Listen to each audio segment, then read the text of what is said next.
Assalamualaikum warahmatullahi wabarakatuh. Di sini saya akan mempresentasikan pengertian asam basa. Asam adalah suatu zat senyawa yang membuat rasa asam, dan basa adalah suatu zat senyawa yang bereaksi pada asam.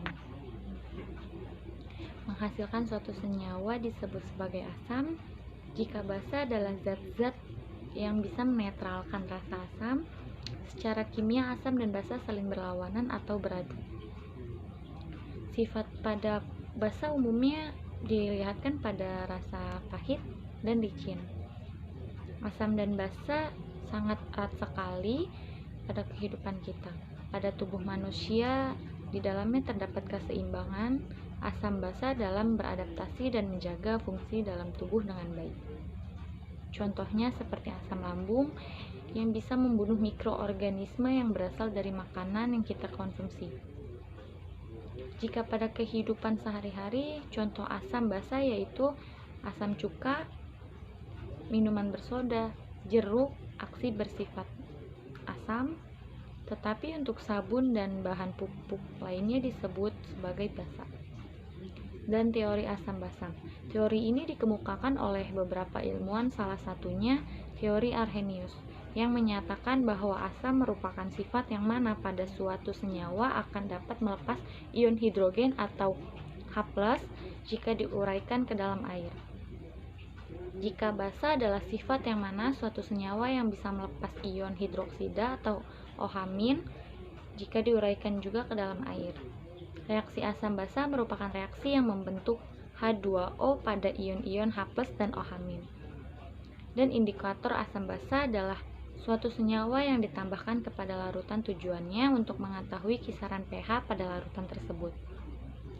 Penggunaan larutan asam basa. Nah, pada larutan yang akan dilihat tingkat keasamannya akan ditambahkan asam basa yang sesuai.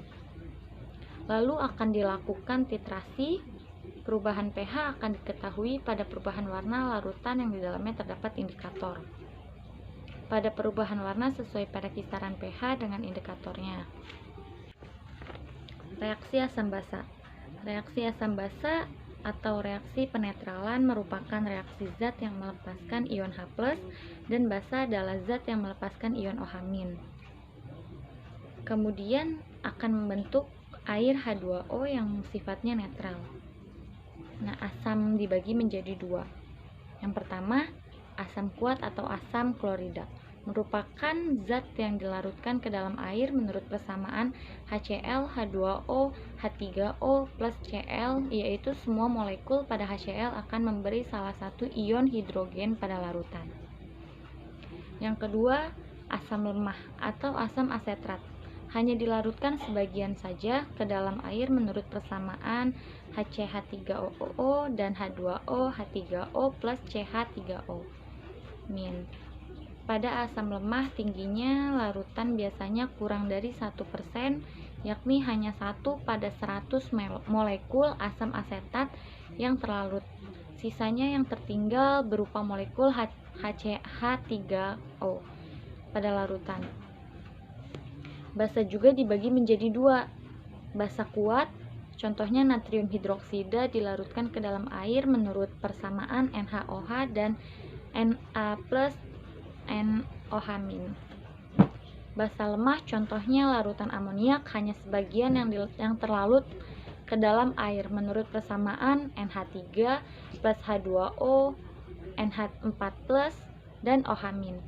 Pada asam lemah tingginya pelarut biasanya kurang dari 1%, yakni hanya 1 pada 100 molekul amoniak yang bereaksi pada air. Sisanya yang tertinggal berupa molekul NH3 pada larutan.